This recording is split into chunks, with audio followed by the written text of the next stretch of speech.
So, what's up mga kalodi? Nagbabalik na naman ako para sa panibagong video natin ngayong araw.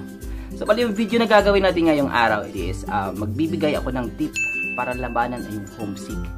Ayan, tip to sa mga nagbabalak pa lang mag-abroad, di ba? At least pagdating nyo dito, alam nyo na kung anong gagawin. So, handa na ba kayo? Kung ready na kayo, ready na rin ako. So, yung tip number 1 natin mga kalodi. Pagdating mo pa lang dito sa abroad, yung unang-unang dapat mong gawin is humanap ka ng paraan na magkaroon ka ng internet. Kung pagdating nyo sa bahay or accommodation nyo, meron ng internet, maki-wifi ka. Or kung wala naman, humanap ka ng paraan para makabili ka ng data SIM card. Or umutang ka muna sa mga kasama mo dyan para makabili ka ng data SIM. Bakit? Para makatawag ka sa inyo. Bakit? Para ma-inform mo sila na nandito ka na sa abroad and safe kang nakarating, di ba? So, sa paraan na yun, kahit papano, mawawala na yung homesick mo. Kasi nga, nakausap mo yung pamilya mo, yung mga mahal mo sa buhay na sa Pilipinas. And, yung maganda doon, mga kalodi, is gagaan na rin yung pakiramdam ng mga mahal natin sa buhay na nalaman nila na, na nasa mabuting kalagayan ka na or nakadating ka ng safe dito. So, ayun yung tip number 1 natin, mga kalodi. Humanap ka ng paraan para magkaroon ka ng internet. Okay?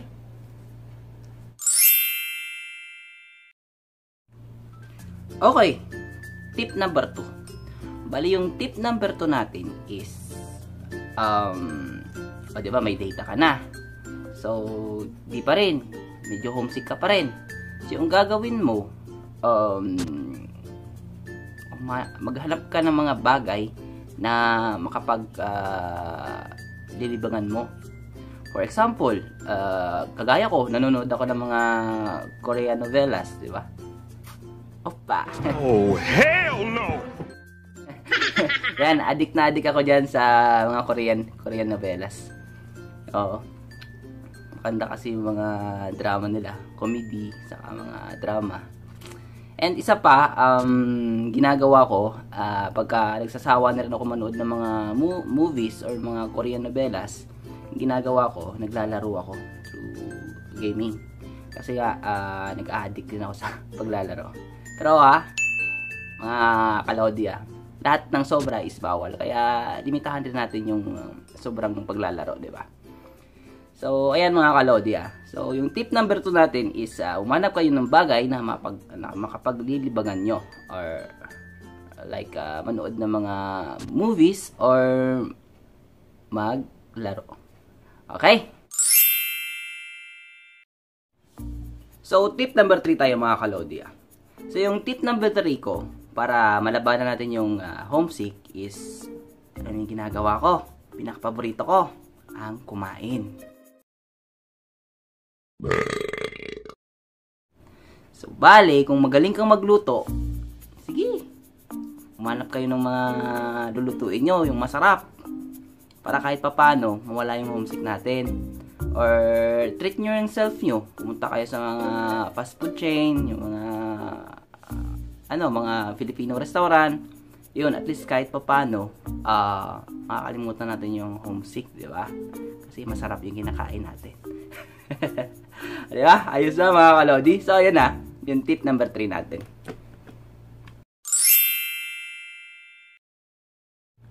So, yung tip number 4 natin mga kalodi. So, bali yung tip number 4 natin is isa rin siya sa mga pinakagusto ko na ginagawa para mawala yung homesick natin. So, alam nyo kung anong ginagawa ko.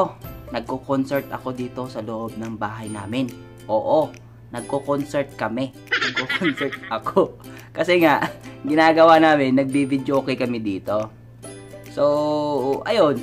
Kanta lang kami ng kanta, ng mga parang tanga. Okay, kayo naman, kung wala kayong mga video kayan dyan, pwede naman kayo bumili ng parang, parang microphone lang siya. Kanta-kanta ka lang. Tapos, enjoyin mo yung self mo. Diba? So, yun yung ginagawa ko. Ayun yung tip number 4 natin. Yung kumanta. Kumanta ng mag-isa. Hindi. Kumanta ka kasama yung mga tropa ko. Yung mga tropa ka, diba? Okay? So, yan yung tip number 4 natin, mga kalodi. So, tip number 5 tayo mga kalodi. So, yung tip number 5 natin is, di naman masamang i-treat natin yung self natin. No? Bali, yung tip number 5 ko is, ito yung pagiging magastos. No! God, please, no! No! No! Hindi naman, joke lang. So, bali yung sinasabi ko is, i-treat natin yung self natin. Kunyari, mag-shopping naman tayo. Bumili tayo ng mga pangailangan natin, yung mga needs natin.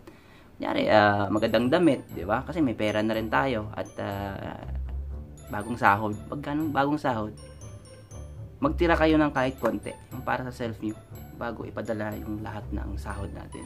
So, kahit papano, nakakawala ng homesick yung pagbili ng mga bagay-bagay. Kunyari, yung mga damit natin, or kung mga gadgets, kung anong pa mga magpapasaya sa'yo, yung bilhin mo yung mga hindi mo kayang bilhin dati nung nasa Pilipinas ka. Diba, mga kalodi? So, ayun. Ayun yung tip number 5 natin. I-treat mo yung self mo. Regaluhan mo naman yung self mo. Galing sa pagod at pawis mo naman yan. Okay? Kaya, ayun. So, ayun na nga mga kalodi, no? Sana may natutunan kayo sa mga tip ko. At kung may mga tip pa kayo dyan, mga kalodi, or mga kabayan natin dyan, kung may mga tip pa kayo, mga ginagawa nyo para mawala yung homesick nyo, i-type nyo na sa baba, ha? I-type nyo sa baba. Para mabasa rin ng mga kapwa natin OFW or mga bagong kabayan natin na nandito sa ibang bansa. So, dito ko na tatapusin yung video ko mga kalodi. So, kung nagustuhan mo yung video ko na to, i-like, share, and don't forget to subscribe. Click nyo na rin yung bell dyan sa gilid para notify kayo sa mga upcoming videos natin. Okay? So, thank you so much mga kalodi and see you in my next video. Bye! Bye! Have a great time!